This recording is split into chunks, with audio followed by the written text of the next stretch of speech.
नमस्कार प्यारे बच्चों, मैं यदवेंद्र सर स्मार्ट आईएएस क्लासेस में आप सभी का एक बार फिर से हार्दिक स्वागत और अभिनंदन करता हूं।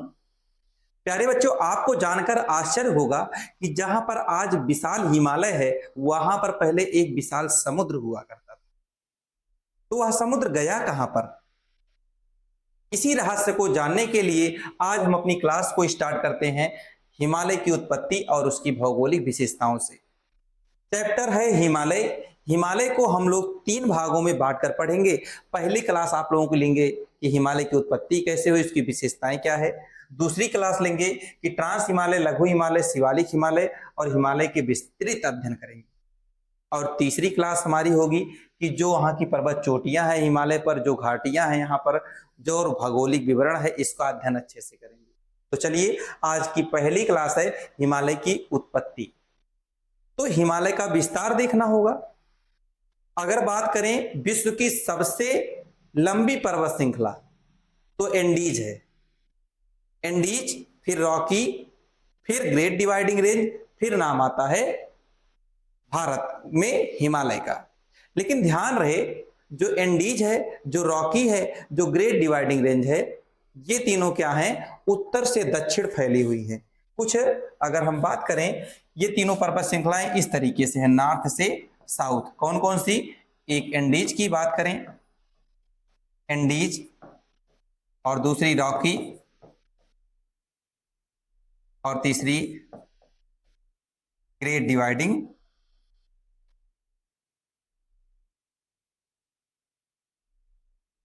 Dividing range. और चौथा जो पर्वत श्रृंखला है, क्रम में तो देखा जाए हिमालय चौथे नंबर पे आ जाता है। क्रम की बात करें तो चौथे नंबर पर लंबी पर्वत श्रृंखला कौन सी है? हिमालय। लेकिन ये तीनों जो हैं, ये नॉर्थ से साउथ है। एंडीज पर्वत जो हो गया, ये भी नॉर्थ से साउथ है, साउथ अमेरिका में। रॉकी पर्वत अफ्रीका में है, और ग्रेट डिवाइडिंग रेंज ऑस्ट्रेलिया में है। लेकिन इसमें जो हिमालय पर्वत है, ये उत्तर से दक्षिण में नहीं है। ये कैसे है? पूर्व से पश्चिम में है। कुछ इस तरीके से है, कुछ इस तरीके से है बेटा। ये वेस्ट हो गया, ये ईस्ट हो गया। ठीक है, ईस्ट से वेस्ट या वेस्ट से ईस्ट फैला हुआ है ऐसे। तो प्रश्न आए, पूर्व से पश्चिम में फैली हुई सबसे लंबी पर्वत श्रृंखला कौन सी है? तो हिमालय। और प्रश्न आए, विश्व की सबसे लंबी पर्वत श्रृंखला कौन सी है? तो एंडीज। और अगर आए चार सबसे लंबी पर्वत श्रृंखलाओं को क्रम से लगाइए, तो कैसे लगाएंगे? एंडीज, फिर रॉकीज, फिर ग्रेट डिवाइडिंग रेंज, फिर हिमालय। ठीक है, पूर्व से पश्चिम में फैली हुई सबसे लंबी पर्वत श्रृंखला कौन है? हिमालय। तो कितनी लंबाई है? टोटल लंबाई इसकी कितनी है? 2500 किलोमीटर। पूर्व से पश्चिम में इसकी लंबाई कितनी है? 2500 किलोमीटर। जरा देखिएगा इसको कैसे हम लोग कहां से कहां तक विस्तृत है। यहां पर जम्मू कश्मीर में एक पर्वत चोटी है, जम्मू कश्मीर में, और बहुत ही इंपॉर्टेंट पर्वत चोटी है, समझिएगा थोड़ा आप लोग। यहां पर है नंगा पर्वत चोटी। ये नंगा पर्वत, ये जो आप लोग नंगा पर्वत देख रहे हो, ये कोई पर्वत नहीं है, पर्वत की चोटी है। नंगा पर्वत चोटी से लेकर अरुणाचल प्रदेश में नामचा बरवा तक हिमालय का विस्तार है। अरुणाचल प्रदेश में नामचा बरवा, अरुणाचल प्रदेश के सीमा पर यह चोटी है। पड़ता कहां पर है? तिब्बत में। ठीक है, तो नामचा बरवा तिब्बत का पार्ट है, और ये अरुणाचल प्रदेश की सीमा पर है। तो यहां अरुणाचल प्रदेश के नामचा बरवा पर्वत चोटी से लेकर जम्मू कश्मीर के नंगा पर्वत तक हिमालय का विस्तार है। इसके बाद ये पर्वत चोटी ऐसे यू टर्न ले लेती है, मुड़ जाती है, ऐसे इधर भी यू टर्न ले लेती है, जिसके बारे में हम आगे पढ़ने वाले हैं अभी। ठीक है, तो पश्चिम से पूर्व दिशा में विस्तृत दुनिया की सबसे लंबी पर्वत श्रृंखला कौन सी है? हिमालय। और अगर कहें एंडीज रॉकीज के विपरीत, जो उत्तर से दक्षिण में है, मतलब एंडीज रॉकीज और ग्रेट डिवाइडिंग रेंज, ये तीनों उत्तर दक्षिण में है। और दुनिया की पूर्व से पश्चिम में फैली हुई सबसे लंबी पर्वत श्रृंखला हिमालय। ठीक है, कितनी लंबाई है? 2500 किलोमीटर। इसका एरिया कितना है हिमालय का? 5 लाख वर्ग किलोमीटर इसका एरिया है। देखिएगा कुल क्षेत्रफल कितना है? 5 लाख वर्ग किलोमीटर इसका कुल क्षेत्रफल है। चलिए आगे देखते हैं हम लोग। आगे हमको बताया गया है चौड़ाई और ऊंचाई का व्युत्क्रमानुपाती संबंध कैसा है, मतलब कहां पर चौड़ी ज्यादा है और कहां पर ऊंचाई ज्यादा है, इसके बारे में एक थोड़ा सा हमको अध्ययन करना होगा अच्छे से। कि ये प्रश्न आता है कि हिमालय किस साइड ज्यादा ऊंचा है, किस साइड कम ऊंचा है, किधर सकरा है, किधर चौड़ा है, तो वो संपूर्ण अध्ययन देखते हैं हम लोग। थोड़ा सा अगर इसको हम आपको समझाने की कोशिश करें, हिमालय की पर्वत श्रृंखलाएं कुछ इस तरीके से हैं।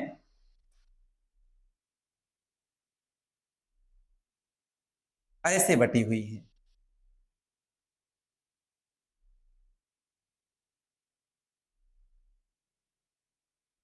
इस तरीके से बेटा बटी हुई हैं ये पर्वत श्रृंखलाएं। तो देखिए, इधर का भाग जो पूर्व का भाग है, जो पूर्व तरफ का भाग है, में तो थोड़ा सा फिगर गलत बन गया था।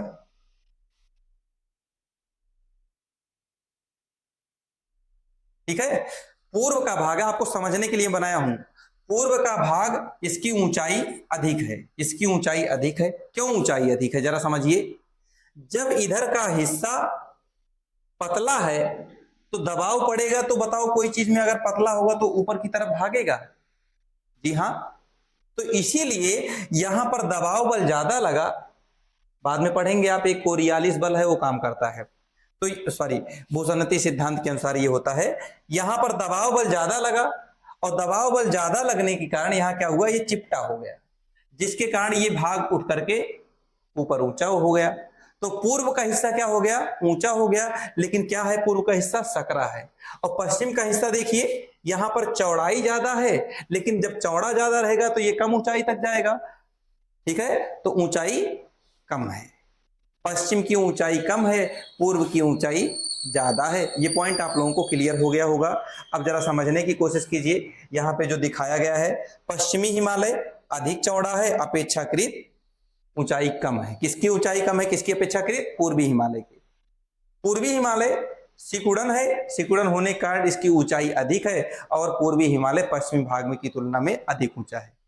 मतलब जो पूर्वी हिमालय है इसकी ऊंचाई अधिक है किसकी तुलना में, पश्चिमी हिमालय। कैसे और क्यों, मैं बहुत अच्छे से आप लोगों को समझा दिया। अब देखिएगा थोड़ा सा, यहां पर जब ये यू टर्न लेता है, अभी मैंने बताया कि हिमालय क्या करता है, ऐसे ऐसी तो पर्वत श्रृंखला है, ये क्या करता है, नाम यहां है नामचा पर्वत तिब्बत में, और यहां पर है नंगा पर्वत, यहां से ऐसे ये यू टर्न ले देता है, राइट, मुड़ जाता है, तीखा मोड़ है। तो जब ये तीखे मोड़ पे मुड़ता है तो अलग अलग राज्यों में इनकी श्रृंखलाओं को अलग अलग नाम से जाना जाता है। ऐसे ही जब इधर मुड़ता है तो एक शाखा पाकिस्तान में चला जाता है और एक शाखा अफगानिस्तान में चला आता है। तो एक शाखा कहां आता है, पाकिस्तान में, और दूसरी शाखा अफगानिस्तान में। उसी के बारे में यहां पर बताया गया है। जरा देखिए, जब यहां पर यू टर्न लेता है तो अरुणाचल प्रदेश में उसको किस नाम जानते हैं, पटकोई बुम के नाम से जानते हैं। जब ये नागालैंड के पास पहुंचता है तो इसको नागा पहाड़ी के नाम से जानने लगते हैं।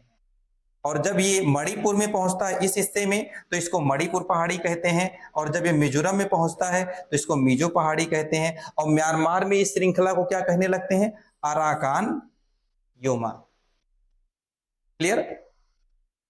आगे बात करें, पश्चिमी छोर पर जब ये आता है तो मैंने बोला कि दो शाखाओं में वितरित होकर के जाता है। जो पाकिस्तान में जाता है उसे कहते हैं सुलेमान पर्वत, और जो अफगानिस्तान में जाता है उसे कहते हैं हिंदुकुश पर्वत। अफगानिस्तान में हिमालय का जिसका विस्तार है वो है हिंदुकुश पर्वत, और पाकिस्तान में जिसका है वो है सुलेमान पर्वत। क्लियर हो गया होगा कि आप लोगों को कि जब यू टर्न लेता है तो किस किस नाम से कैसे कैसे हिमालय को जाना जाता है। आगे चर्चा करें तो आगे देखिए कि उत्तर दिशा का भौगोलिक पदानुक्रम कैसा है। मतलब अगर हम कहें कि अगर यहां पर हिमालय है तो क्या इसके ऊपर भी कोई पर्वत श्रृंखला है, ये तो हिमालय हो गया, ये हिमालय हो गया। क्या इसके ऊपर भी कोई पर्वत श्रृंखला है, जी हाँ, इसके ऊपर चीन है, और चीन में जो पर्वत श्रृंखलाएं हैं, इसके ऊपर चीन है, चीन की जो पर्वत श्रृंखला है उसका नाम है तिब्बत। और तिब्बत के ऊपर जो पर्वत श्रृंखला पाई जाती है उसका नाम है कुनलुन सान।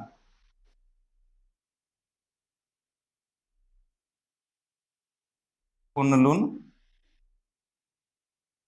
सान, ठीक है। या इसी के ऊपर हिंदुकुश पर्वत भी पाया जाता है, ठीक है। तो देखिए उसी चीज को यहां दिखाया गया है कि सबसे नीचे जो उत्तर में है, सबसे नीचे वो है हिमालय श्रृंखला भारत और नेपाल में। जैसे ही ये तिब्बत में पहुंचता है चीन में, तो चीन में दूसरा पर्वत पर मिल जाता है कौन सा, तिब्बत का पठार। और तिब्बत के पठार के जब थोड़ा सा ऊपर इसी चीन के हिस्से में ही और आगे बढ़ते हैं तो कुनलुन सान पर्वत श्रृंखला मिलता है या कुनलुन पर्वत श्रेणी मिलती है, ठीक है। तो सबसे दक्षिण में हिमालय, उसके ऊपर तिब्बत, उसके ऊपर कुनलुन पर्वत, ठीक है। पामीर ग्रंथि के ही सभी निकलने वाली श्रेणियां हैं, पामीर ग्रंथि से ही निकलती है। अब देखिए बहुत अच्छे समझते हुए चलिए आप लोग। अब उत्पत्ति और भूगर्भिक काल के बारे में कह रहा है, मतलब हिमालय की उत्पत्ति कैसे हुई और किस काल में इसकी हुई है उसके बारे में देखते हैं। हिमालय की उत्पत्ति किस काल में होती है, सेनोजोइक महाकल्प में होती है। यदि प्रश्न आ जाए कि हिमालय की उत्पत्ति किस काल में हुई थी, तो हिमालय की उत्पत्ति सेनोजोइक काल में हुई थी, ठीक है। आगे देखिएगा, इसकी उत्पत्ति दुनिया में सबसे नवीनतम पर्वत श्रृंखलाओं में से एक है। हिमालय जो है वो दुनिया में सबसे नवीनतम पर्वत श्रृंखलाओं में से एक है और आज भी हिमालय में वृद्धि देखी जा रही। जैसे आपने अभी देखा हिमालय में जो एवरेस्ट पर्वत चोटी है उसकी ऊंचाई में अभी हाल ही में वृद्धि देखी गई। अब कैसे उत्पत्ति हुई, किसका सिद्धांत क्या है, सबसे अच्छा सिद्धांत जो इसकी उत्पत्ति का माना जाता है वो कोबर का भूसन्नति सिद्धांत माना जाता है। कोबर ने अपना एक सिद्धांत दिया, उसके अनुसार हिमालय की उत्पत्ति हुई। अभी हम आगे उस सिद्धांत की चर्चा करने वाले हैं। कोबर का भूसन्नति सिद्धांत क्या है, पृष्ठभूमि कैसे क्या बताते हैं उसको समझते हैं थोड़ा। इन्होंने बताया कि जहां पर आज हिमालय दिख रहा है वहां पर पहले एक टेथीस भूसन्नति था। जहां पर पहले हिमालय दिख रहा है आज वहां पर पहले एक टेथीस भूसन्नति था। याद रखना यहां पर सागर शब्द का प्रयोग इन्होंने नहीं किया है, सागर की जगह पर किस शब्द का प्रयोग किया है, भूसन्नति शब्द का प्रयोग किया, ठीक है। तो होता क्या है, इस टेथीस भूसन्नति में ऊपर एक लैंड है अंगारा लैंड और नीचे का लैंड है गोंडवाना लैंड। आपको ये जान के आश्चर्य नहीं होना चाहिए कि नीचे कैसे गोंडवाना लैंड है, क्योंकि हम बताए थे पिछले अध्याय में भी कि जो भारत का दक्षिणी भारत है इसकी उत्पत्ति तो पहले ही हो चुकी थी, क्योंकि ये अफ्रीका का पार्ट है ना, अफ्रीका से टूट करके अलग हुआ था। तो नीचे का पार्ट कौन सा था, जो अफ्रीका का पार्ट हो वो गोंडवाना लैंड का भाग था, गोंडवाना लैंड का पार्ट था। और यहाँ पर टेथीस सागर है, यहाँ पर टेथीस सागर है और ऊपर का लैंड जो पाया जाता है वो कौन सा है, अंगारा लैंड। अब होता क्या है, इसी गोंडवाना और अंगारा लैंड से यहां से ऐसे नदियां आती हैं, यहां से नदियां बह करके इसमें गिरती रहती हैं, इसमें नदियां गिरती हैं और इधर से भी नदियां ऐसे ऐसे बहती हैं इसमें जाके गिरती हैं। अब इधर से भी नदियां गिर रही हैं और इधर से भी नदियां गिर रही हैं। दोनों तरफ से अगर नदियां आएंगी तो अपने साथ जलोढ़ मिट्टी का निक्षेपण करेंगी, मतलब अपने साथ जो कंकड़ पत्थर या जो भी मृदा लेकर के आएंगी उस मृदा का निक्षेपण किस जगह पे करेंगी, इसी सागर में ही तो करेंगी, टेथीस सागर में ना। अब टेथीस सागर में जब मलबा इकट्ठा होने लगा तो जो पुराना मलबा होता गया, तो पुराना मलबा क्या करेगा, एक चट्टान का रूप धारण करने लगेगा, एक कठोर चट्टान का रूप धारण इस तरीके से पुराना मलबा करने लगा ऐसे ऐसे। तो धीरे धीरे क्या होता है, ये मलबा इतना ज्यादा हो जाता है कि ये ऊंचा हो जाता है। और जब ये मलबा ऊंचा हो जाता है तो होता क्या है, अब ये टेथीस जो टेथीस भूसन्नति था, किसी चीज में अगर लोड ज्यादा दोगे ज्यादा मलबा होगा तो उसमें क्या होगा, वो गहरा होने लगेगा, वही पार्ट क्या होगा, गहरा होने लगेगा। अब मलबा इसमें इकट्ठा होता चला गया, इसमें मलबा इकट्ठा हो गया, ढेर सारी मिट्टी इकट्ठा हुई और मलबा आया, और मलबा आने क्या होगा, टेथीस सागर तो उतना ही बड़ा है, टेथीस सागर जितना बड़ा था उतना ही बड़ा रह गया, लेकिन होता क्या है, मलबा आने पर ये अब क्या हो गया, ये और नीचे तक धंसता हुआ चला गया। जब ये और नीचे तक धंसा तो अब क्या होगा, ये और पतला हो जाएगा। जब ये और पतला होता है तो अवतलन की क्रिया इतनी ज्यादा हो जाती है कि अब होगा क्या कि इन पे दोनों तरफ से क्या होता है, एक तरफ अंगारा लैंड है, एक तरफ गोंडवाना लैंड है, दोनों तरफ से इस पे दबाव पड़ता है। और जब दबाव पड़ता है तो ऐसे यहां पर एक पर्वत श्रृंखला यहां पर ऐसे ऊंची उठ जाती है, और फिर एक पर्वत श्रृंखला लास्ट में इधर ऊंची उठ जाती है, और बीच में समतल एरिया आ जाता है। जो ये पर्वत श्रृंखला उठी हुई है इसका नाम हिमालय रखा गया, हिमालय। और जो बीच में रहा उसे तिब्बत का पठार कहते हैं। समतल समतल क्षेत्र जो है पठारी होता है ना, तो बीच में किसका निर्माण हो गया, तिब्बत के पठार का। और इधर जो एरिया आया वो क्या है, कुनलुन शान पर्वत, जो भी पीछे पढ़े थे, कुनलुन शान पर्वत। क्लियर हो गया। कोबर के भूसन्नति के अनुसार एक नदियां ले आकर के मलबा इकट्ठा की, मलबा ज्यादा होने के कारण जो ये टेथीस सागर था, टेथीस सागर में अवतलन की क्रिया स्टार्ट हो गई, जिससे वो सिकुड़ने लगा, और सिकुड़ने पर उधर से गोंडवाना लैंड और उधर से अंगारा लैंड का दबाव पड़ा, जिससे मलबा क्या हुआ, जब ऐसे सिकुड़ेगा तो ये ऊपर की तरफ भागने की कोशिश करेगा, दोनों किनारों पर ज्यादा उठ जाता है, तो एक तरफ हिमालय का निर्माण होता है, एक तरफ तिब्बत के पठार का, और अगली साइड कुनलुन पर्वत का निर्माण होता है। इस प्रकार से इसका निर्माण हुआ था। अब इस चीज को आप लोग बहुत अच्छी तरीके से समझ गए होंगे कि ये क्या दिखाया गया आप लोगों को। इधर गोंडवाना लैंड है, इधर अंगारा लैंड है, बीच में टेथीस सागर है, और इधर बंगाल की टेथीस सागर के जो पूरब साइड होगा बंगाल की खाड़ी होगा, और जो पश्चिम होगा वो अरब सागर होगा। ठीक है, तो टेथीस सागर का पानी एक साइड बंगाल की खाड़ी से जुड़ा होगा, एक साइड अरब सागर से जुड़ा होगा, और इसी दोनों भूखंड में नदियां टेथीस अपना मलबा गिराती हैं और हिमालय जैसे महान पर्वत श्रृंखला का निर्माण करने में मदद करती हैं। देखिए आगे आपको समझाया गया है स्टेप 1 में होता क्या, जब नदियां आकर के गिरती हैं तो पहले थोड़ा सा ये अवतलित होती हैं, मलबा थोड़ा इकट्ठा होता है, सेकेंड में मलबा और इकट्ठा हुआ और थोड़ा अंदर धंसा, थर्ड कंडीशन में इतना मलबा इकट्ठा हो गया कि अंदर ये पूरी तरीके से अवतलित हो गया, और जब पूरी तरीके से अवतलित हो गया तो कुछ इस संरचना का निर्माण हो गया। एक तरफ पार्ट जब धंसा तो एक तरफ किसका निर्माण कर दिया, हिमालय का निर्माण कर दिया, बीच का भाग समतल रह गया तो तिब्बत के पठार का निर्माण हो गया, और अगला भाग जब और ऊपर उठ गया तो किसका निर्माण हो गया, कुनलुन शान पर्वत का निर्माण हो गया। अच्छे समझ में आ गया होगा। जो अंगारा लैंड था वो मुड़ करके कुनलुन शान बन गया, जो गोंडवाना लैंड था वो मुड़ करके हिमालय बन गया, और बीच का भाग समतल रहेगा जो तिब्बत का पठार कहलाया। आगे समझिए। अब आता है दूसरा सिद्धांत। एक तो कोबर का भूसन्नति सिद्धांत था, दूसरा सिद्धांत दिया है हैरी हेस ने। हैरी हेस ने जो सिद्धांत दिया है वो प्लेटो का सहयोग लिए हैं। उन्होंने बताया कि हमारी पृथ्वी के अंदर 6 प्रकार की प्लेटें पाई जाती हैं, और ये प्लेटें कैसी होती हैं, गतिमान होती हैं।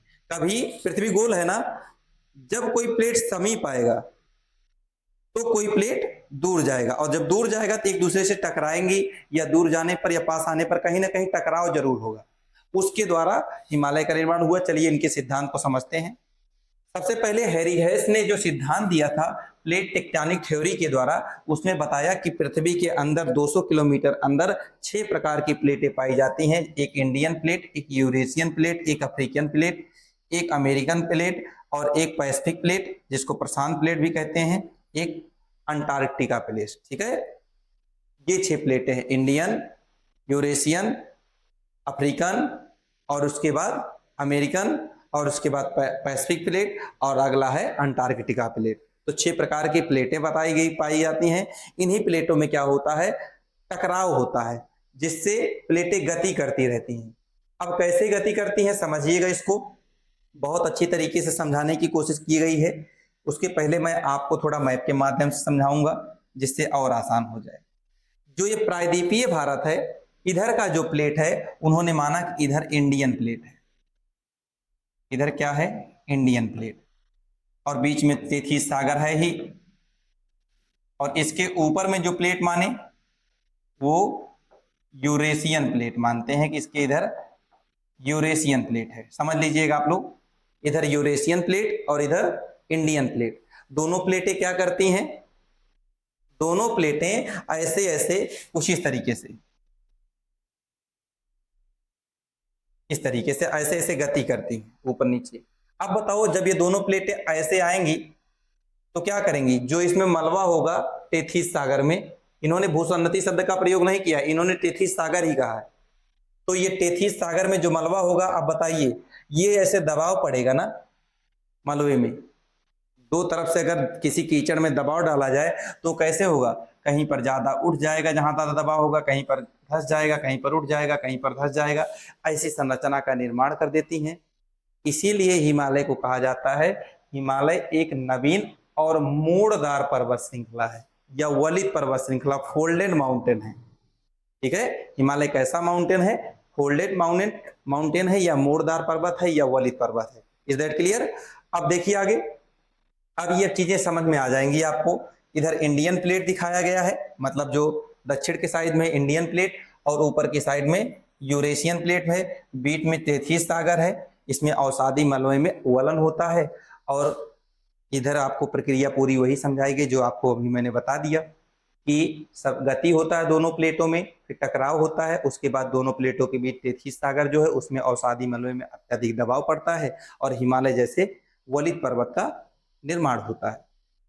आगे देखिएगा, आगे चीजें आपको बताई गई हैं कि इन दोनों प्लेटों में जो सिद्धांत दिया है कोबर का भूसन्नति सिद्धांत और हैरी हेस ने जो प्लेट टेक्टोनिक थ्योरी दी है, इन दोनों में अंतर क्या है। पहला अंतर कि जो कोबर का भूसन्नति सिद्धांत है एक जर्मनी भूगर्भशास्त्री है, ठीक है, और जर्मनी के भूगर्भशास्त्री कोबर ने दिया है, दूसरा प्लेट टेक्टोनिक थ्योरी किसने दिया, हैरी हेस ने। ठीक है, अगर आएगा कोबर ने कौन सा सिद्धांत दिया है, भूसन्नति सिद्धांत, अगर आएगा प्लेट टेक्टोनिक की थ्योरी के प्रतिपादक कौन है, हैरी हेस। अब दोनों में अंतर समझिए। इन्होंने बताया कि भूसन्नति के अवतलन और किनारों पर वलन पड़ने के कारण हिमालय का निर्माण हुआ है। इन्होंने क्या बताया, गतिशील प्लेटों के अभिसरण प्रक्रिया द्वारा और उनके टकराव के द्वारा हिमालय का निर्माण हुआ है। ठीक है, इन्होंने टेथिस भूसन्नति शब्द का प्रयोग किया, इन्होंने टेथिस सागर, हैरी हेस ने टेथिस सागर शब्द का प्रयोग किया। इन्होंने कहा, किसने, कोबर ने कहा, अवसाद का भार और सिकुड़न के कारण हुआ है निर्माण, कि जैसे जैसे अवसाद का भार बढ़ता गया वो दबती चली गई, सकरा होती चली गई और फिर दोनों तरफ से दबाव पड़ा, हिमालय का निर्माण हो गया। लेकिन प्लेट टेक्टोनिक थ्योरी में हैरी हेस ने क्या कहा कि ये भूगर्भीय प्लेटों में क्या होती हैं, जो प्लेटें हैं वो गति करती हैं, उससे दबाव पड़ने के कारण निर्माण हुआ है। ये दोनों के सिद्धांतों का थोड़ा अलग व्याख्या था। अब कल की क्लास में जो रूपरेखा हम तैयार किए हैं, जो आपको पढ़ाने वाले हैं, वो है क्या, ट्रांस हिमालय, बृहद हिमालय, लघु हिमालय और शिवालिक हिमालय के बारे में। ट्रांस हिमालय क्या है, बृहद हिमालय क्या है, लघु हिमालय क्या है और शिवालिक हिमालय क्या है, इसमें समानांतर श्रेणियां जो हैं उनके बारे में पढ़ाएंगे। थोड़ा सा देखिएगा। अगर हम बात करें, अभी हमने जो पढ़ा वो उसका माइंड मैप क्या है, आपके लिए इंपॉर्टेंट क्या है। सबसे बड़ी बात तो इसका विस्तार कितना है, पूर्व से पश्चिम में मतलब पूर्व से पश्चिम में फैला हुआ है। ये पर्वत श्रृंखला 2500 किलोमीटर लंबा है, 5 लाख वर्ग किलोमीटर में फैला हुआ है। इसका निर्माण सेनेजोइक महाकल्प में हुआ था और इसकी उत्पत्ति के दो सिद्धांत है, एक कोबर का भूसन्नति सिद्धांत, एक हैरी हेस का प्लेट टेक्टोनिक थ्योरी। एक कोबर का सिद्धांत और दूसरा प्लेट टेक्टोनिक थ्योरी या प्लेट विवर्तनिकी सिद्धांत। प्लेट विवर्तनिकी सिद्धांत इसमें बताया गया था इंडियन और यूरेशियन प्लेट के टकराने से हुआ है।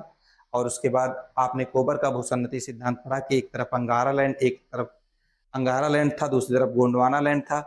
इनके बीच दबाव के परिणाम स्वरूप हिमालय जैसी पर्वत श्रृंखला का निर्माण हुआ था। इस प्रकार आज आप लोगों को हिमालय की उत्पत्ति की जितनी भी जरूरत थी वो मैं बहुत अच्छे से समझाने की कोशिश किया। सेशन अच्छा लगा हो तो सेशन को लाइक कर दीजिए और अभी तक सब्सक्राइब नहीं किया हो सब्सक्राइब कर लीजिए। और हाँ, आप लोगों का एक प्लेलिस्ट में बना दिया हूँ इसका, अभी तक ये 5वां लेक्चर है, 4 लेक्चर और हो चुके हैं, जा करके चारों देख लेना। ये श्रृंखला रुकनी नहीं चाहिए। आपको मैं ज्योग्राफी का मास्टर बना करके छोड़ूंगा, लेकिन आप लोग पूरी क्लास देखिए। और चलिए इसी के साथ अब सेशन को समाप्त करते हैं, अगली क्लास में फिर मिलते हैं। आज के लिए जय हिंद, जय भारत।